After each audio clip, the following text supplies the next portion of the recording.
not joint property. I never thought I'd have to defend the walls I built with my own two hands, but that's exactly what happened the summer my husband's family decided my cabin was theirs to claim. The cabin on Miller's Ridge wasn't a wedding gift. It wasn't something Daniel and I bought together, with a shared mortgage and matching signatures on a title.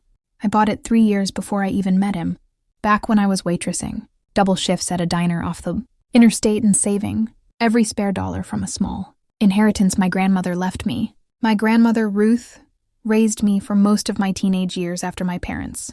Divorce scattered our family in 2 directions. She was the one who taught me to can vegetables, to read a property survey, to never sign anything I hadn't read twice. When she passed, she left me $11,000. Not much, but enough. Combined with 2 years of diner tips stuffed into a coffee can to put a down payment on 11 acres and a half finished log structure that the previous owner had abandoned mid-build after a bad divorce of his own. I remember the day I got the keys. I sat alone on the unfinished porch, no railing yet, just bare joists, and cried for an hour. Not sad tears, the kind that come when something inside you that's been braced for disappointment, your whole life finally gets to exhale. Over the next 2 years, I finished that cabin mostly by myself, with help from a contractor named Hollis, Reed, who taught me how to do half of it on my own to save money. I learned to hang drywall. I learned how to seal a roof against a Wisconsin winter. Every log, every window, every inch of that wraparound porch. I paid for it and largely built it before Daniel's name ever touched my life. Before I even knew what kind of man he'd turn out to be when it mattered. I met Daniel 2 years after the cabin was finished, at a friend's engagement party. He was funny, attentive, the kind of charming that made you feel like the only person in a crowded room. We married 18 months later. When we got married, I didn't add his name to the deed. It wasn't spite. It simply never came up in any serious way. And some quiet part of me, the part shaped by watching my own mother lose nearly everything in her divorce because she'd signed her name to things without reading them, without asking questions, without protecting herself, decided that was fine as it was. Daniel never pushed for it either, not directly. Occasionally at a dinner party, he'd say our cabin to friends, and I'd feel a small flicker of unease I always talked myself out of. For 6 years, the cabin was my place in the paperwork and our place in conversation, a distinction I let blur because it was easier than making it sharp. That blurring, I understand now, was the first crack. How easily something that was mine became ours in the mouths of everyone around me, without me ever once agreeing to it out loud.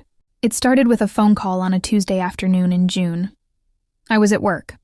I'd left the diner years earlier and was managing a small dental office by then, when Daniel called, sounding unusually upbeat, almost giddy. "Hey, so good news," he said.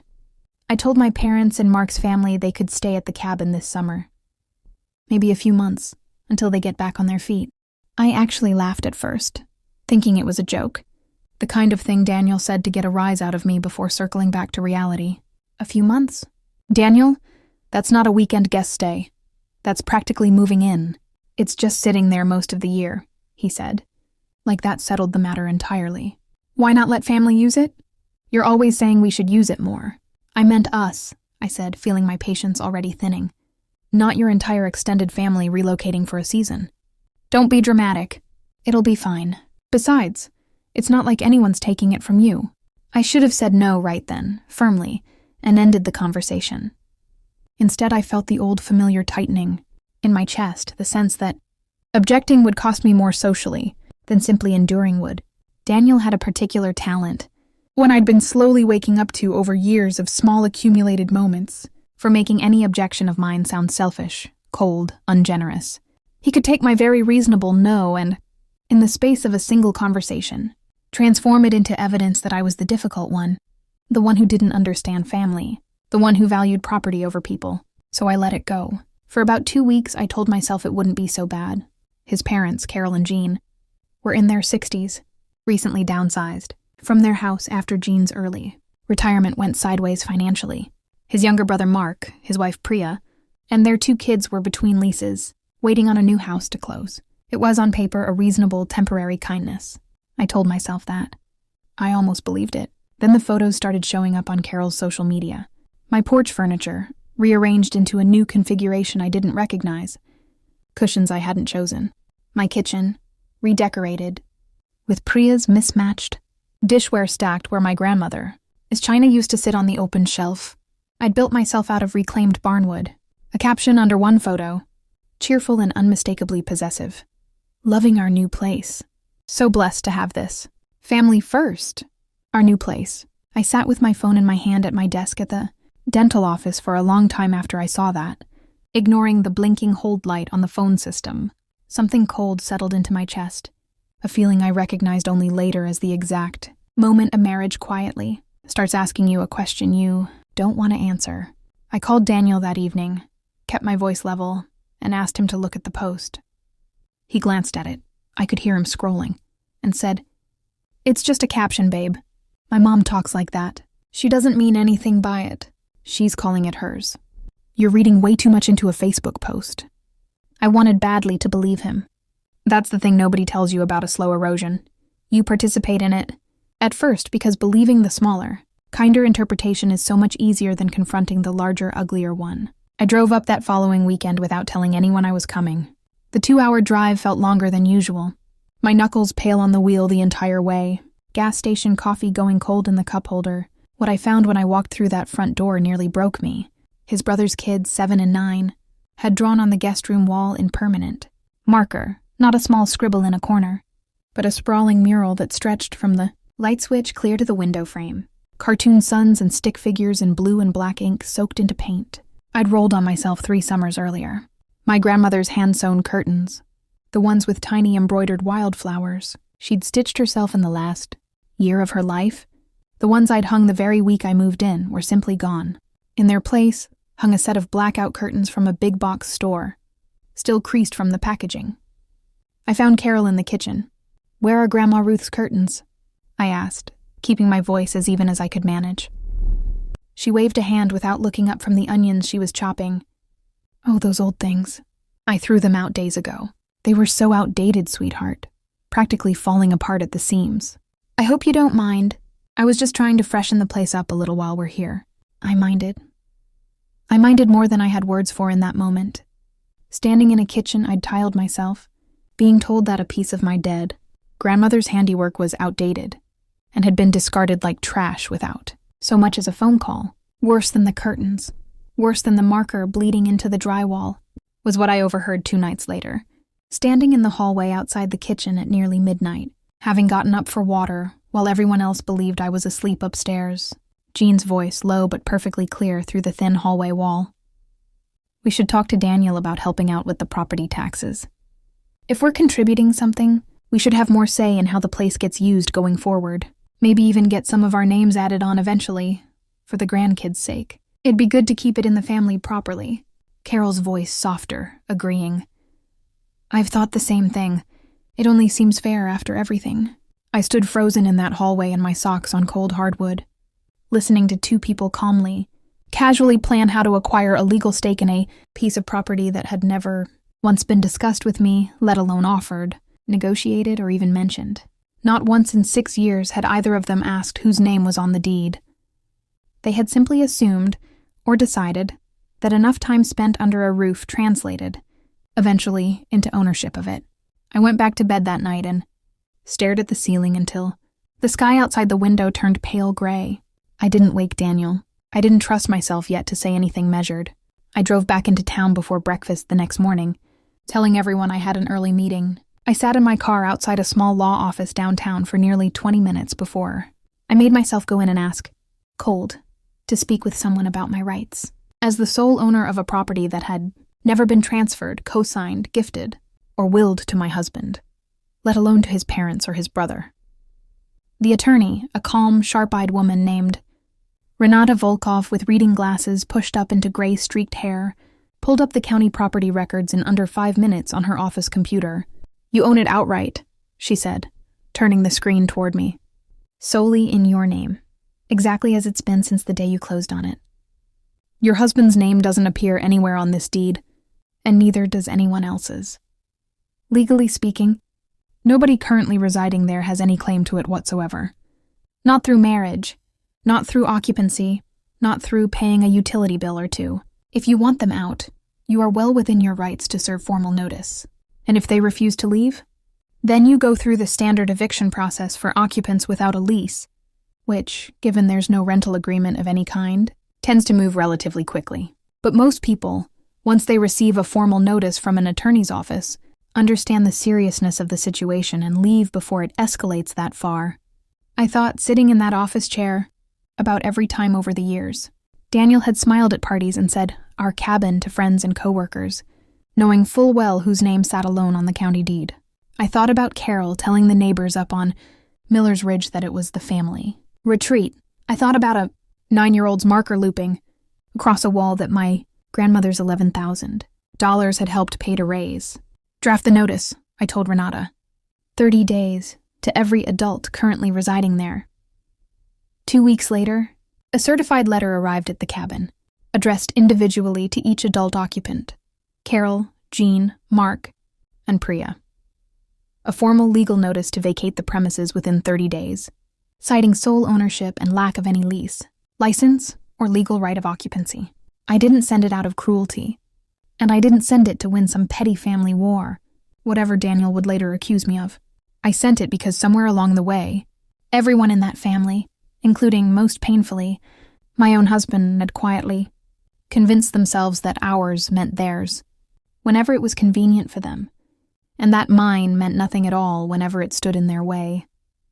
Daniel called me the moment his mother forwarded him a photo of the letter, his voice shaking with an anger I rarely heard directed at me in 6 years of marriage. "You humiliated my family. Do you have any idea what you've done? My mother is devastated. She's been crying all morning." "No," I said, and my voice came out steadier than I felt, steadier than I expected. "I protected something I built with my own 2 hands. Years before I even knew you existed. You don't get to give away what was never yours to give in the first place. It's a cabin, not the crown jewels. Why does this matter so much to you? Because it's the one thing in 6 years of marriage? That's still entirely mine," I said. "And apparently that bothered your family enough to start planning how to take it." He didn't have an answer for that.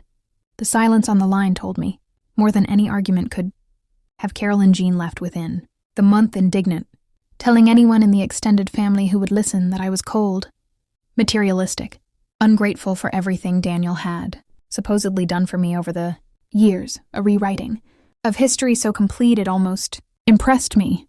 Mark and Priya lingered a little longer, holding out hope, I think, that Daniel would find some way to talk me out of it, that enough pressure and enough guilt would eventually make me fold the way I'd folded so many times before over smaller things. Daniel tried. He brought it up almost nightly for weeks. Couldn't I reconsider? Couldn't we compromise? Couldn't his mother at least stay? Through the fall while they sorted out a new lease. Each time I felt the old pull to relent, to smooth things over, to be the reasonable one who absorbed the discomfort so everyone else could remain comfortable. I didn't budge, not once. What surprised me most in the end wasn't the family's anger, loud and performative as it was. It was how quickly and how naturally Daniel sided with keeping the peace over standing beside me. He never once said in those weeks that his parents had been wrong to speak the way they had in that hallway, or that his mother had been wrong to throw away my grandmother's curtains without asking. He wanted me to let it go, to be the bigger person yet again, to quietly absorb one more loss so the family narrative of togetherness could remain intact for everyone except me, lying awake one night during that stretch, staring at the same water stain on our bedroom ceiling I'd been meaning to have fixed for a year. I finally understood something that had been sitting just out of reach for most of my marriage. The cabin was never really the issue. The issue was that I had spent the better part of 6 years being the person who absorbed everyone else's overreach without complaint, so that nothing would ever have to be uncomfortable for anyone but me. I thought about my mother, and the divorce that stripped her of the house she'd helped pay for, because her name had never been on anything. I thought about my grandmother, sitting me down at 14 with a stack of old paperwork, telling me, "Never let anyone convince you that being generous means giving up your name on something." I hadn't understood her then.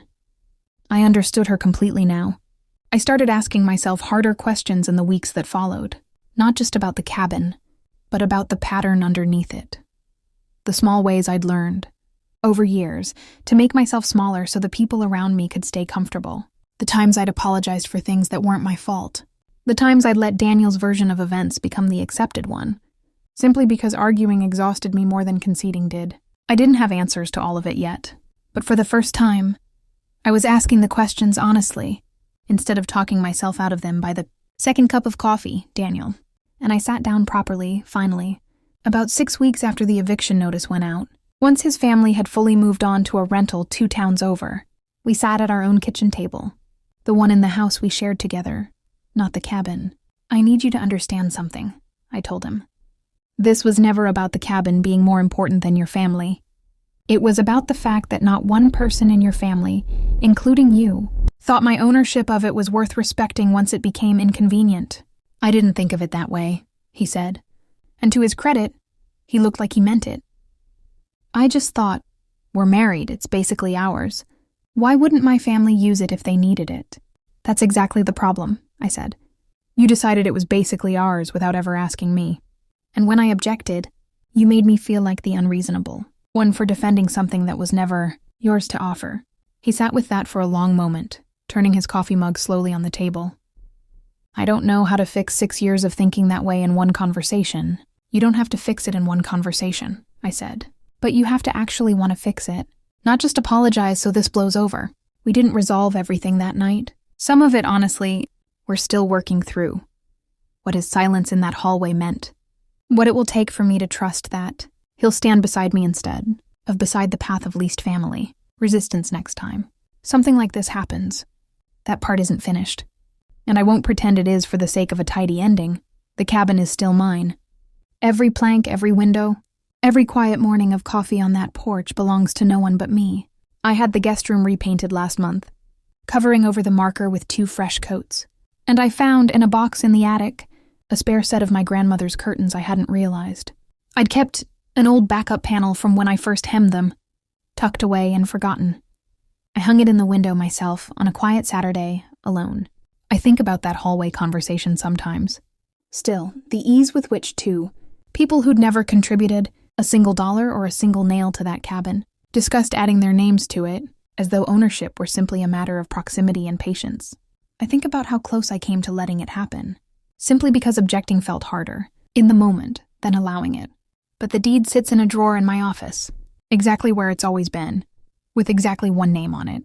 And for the first time in a long while, when I say the word mine, I mean it completely. And everyone in that family, whatever else they say about me at their own kitchen tables now, finally knows it too.